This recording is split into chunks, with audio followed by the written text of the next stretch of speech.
आपने अपने मन की पीड़ा को, समाज की पीड़ा को और कई कई माध्यमों से सुंदर शब्दों में पिरोया। यहाँ जो बैठे हुए श्रोता हैं बहुत ही सुधी श्रोता हैं, मोती हैं एक सोसाइटी के चुने हुए। हमारे बीच में दिल्ली सरकार में प्रधानाचार्य श्री कन्हैया झा दीवाना जी उपस्थित हैं। आपकी उपस्थिति को प्रणाम करता हूँ। और दोनों तरफ एक ही बात है, अगर उसको मैं कहूँ तो एक ही ख्वाहिश दोनों दिलों के अंदर है। तुम्हारी आंखों में एक ठहरा हुआ समंदर है, तो कसक सीने की लफ्ज़ों से बयां कीजिए, नतीजा जो भी हो उलझनों से बेहतर है। तो दोनों तरफ से प्रयास होगा तो नतीजा जरूर निश्चय आएगा। और मैं उस अपनी भाषा के हिंदी की विस्तार को दुनिया में कहाँ कहाँ फैला है। कल मैंने देखा कि एक लोग वनुआतू, बड़ा छोटा सा देश है, तो वहाँ भी हिंदी प्रतिनिधि हैं। तो आजकल हम लोग काम के सिलसिले में वैश्विक हिंदी परिवार में प्रवासी साहित्यकारों से जुड़ने में मैंने देखा कि हिंदी का विस्तार दुनिया के आखिरी कोने तक है। तो उसी विषय को रेखांकित करते हुए कि विश्व में हिंदी के प्रसार पे मैं और श्री विनयशील चतुर्वेदी जी को आमंत्रित करना चाहता हूँ कि विश्व में हिंदी के प्रसार विषय को आप रेखांकित करें। और Shri विनयशील Chaturvedi ji.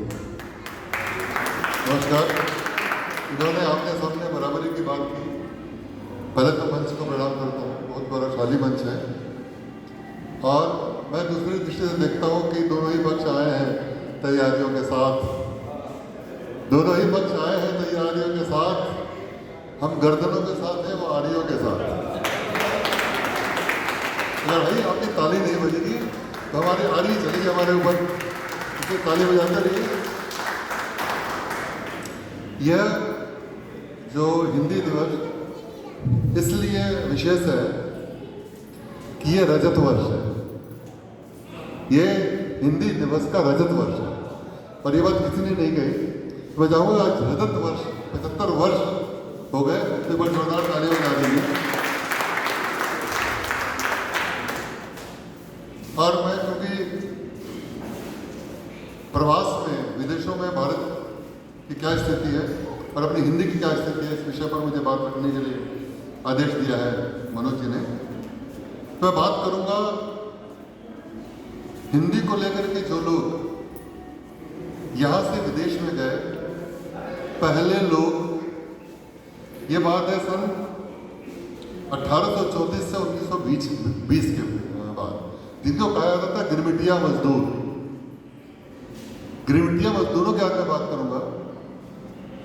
Fiji, Suriname, Trinidad and tobacco, Guyana, Mauritius और दक्षिण अफ्रीका, इन जगहों पर हिंदुस्तान के हिंदी बेल्ट के मजदूर भेजे जाते थे गन्ने की खेती करने के।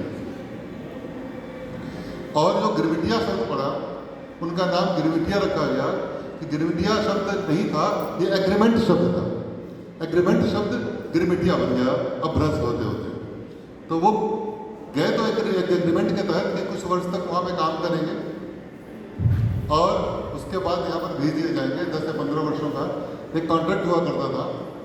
लेकिन वो जानते थे कि हम जितनी दूर जा रहे हैं और अंग्रेजी शासन पर उनको इतना भरोसा नहीं था, इसलिए वो 5 चीज़ें यहाँ से लेके गए अपने साथ। वो लेके गए आम की गुठली, वो लेके गए तुलसी का बीज, वो अपने साथ ले गए रामचरितमानस का गुटका, वो आप अपने साथ लेके गए आला, वो अपने साथ ले गए सदारंगा। वो जानते थे और इन्हीं 5 चीज़ों के दम पर उन्होंने एक हिंदी वाद चला दिया। मॉरिशस में जहाँ भोजपुरी से मिश्रित हिंदी बोली जाती थी, जिसको फिजी बात मॉरिशस की हिंदी बोलते थे, भोजपुरी हिंदी। इसी तरह जो दक्षिण अफ्रीका के अंदर हिंदी बढ़ी, उसको नेपाली हिंदी बोली गई। जो फिजी के अंदर हिंदी बढ़ी, उसको फिजी बात बोला गया। गयाना में गयानी हिंदी और आपके त्रिनिदाद में त्रिनिदादी हिंदी और सूरीनाम में सरनामी हिंदी के नाम पे उसको जाना जाता है। और ये पहले हमारे हिंदी के वाद थे जो यहाँ से लेकर के अपनी भाषा, अपनी संस्कृति, अपने ग्रंथ और अपने गीत को लेके गए, जो आज भी जिंदा है, जो आज भी जिंदा है।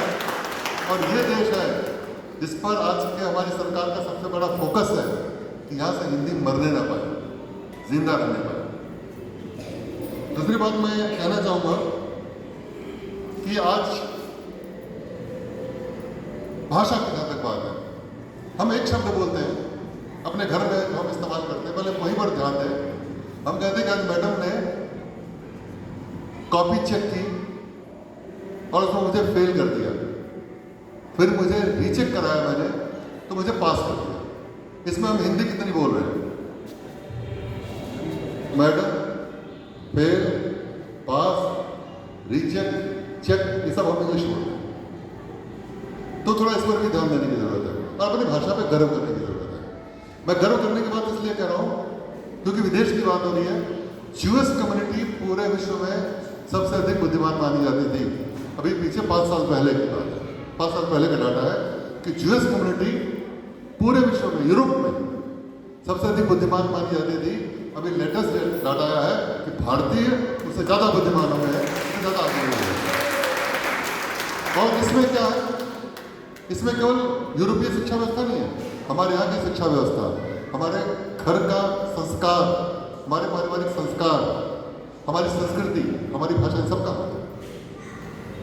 अभी इंग्लैंड से हमारे बीच हिंदी पढ़ने वाले बच्चे आए थे जिनको हम लोगों ने जो मिलवाया था, उनसे अपने स्पीकर महोदय से उनसे मुलाकात करवाई थी और संसद भवन का भ्रमण कराया था। लोग पढ़ रहे हैं, लोग काम कर रहे हैं। केवल हम लोग एक कुंठा में जीते हैं कि अंग्रेजी ज़्यादा अच्छी है और हिंदी खराब है। हिंदी खराब नहीं है। आप देखिए कौन से देश, मैं 3 देशों के नाम बताता हूँ। आप इंग्लैंड और अमेरिका को छोड़ दीजिए, वो तो अंग्रेजी बोलने वाले देश नहीं। उसके बाद ऐसा कौन सा देश है जो अंग्रेजी के दम पे आगे बढ़ा? मुझे एक देश का नाम बताइए। भारत अंग्रेजी के दम पे आगे बढ़ पाया क्या? पाकिस्तान बढ़ पाया क्या? श्रीलंका बढ़ पाया क्या? नेपाल बढ़ पाया क्या? बड़े कौन से देश हैं उनके मुकाबले में? चाइना चीनी के दम पे, जापान जापानीज के दम पे और रसिया रशियन के दम पे। अगर अपनी भाषा पे आओगे ना तो ज्यादा प्रगति करेंगे। दूसरे की भाषा उधार लेकर के कोई भी देश प्रगति नहीं कर पाएगा। और इसीलिए आज की गवर्नमेंट का एक बड़ा प्रोजेक्ट है कि जितने भी टेक्निकल एजुकेशन है, जितने भी जो प्रौद्योगिकी है, जितना भी अपने मेडिकल है, इसको हिंदी ओरिजिनल भाषाओं में कन्वर्ट किया जाए। संकल्प के माध्यम से मैं मनोज जी इसमें भी जुड़े हुए हैं। अभी कुछ विश्वविद्यालयों के अंदर इसका किया गया। भोपाल विश्वविद्यालय में शुरू हो गया, वहाँ पर मेडिकल और इंजीनियरिंग ये हिंदी में शुरू कर दिया गया है। और बहुत सारे विश्वविद्यालय में जाकर के काम होता है और एक कोशिश की जा रही है कि हिंदी, ये प्रोजेक्ट बहुत प्रधानमंत्री का अपना व्यक्तिगत प्रोजेक्ट है, जिसका संकल्प फाउंडेशन जो तनेजा जी है वो चला है, उस पर हम लोग काम कर रहे हैं साथ में। इसके अलावा वैश्विक स्तर पर अगर मैं बात करूँ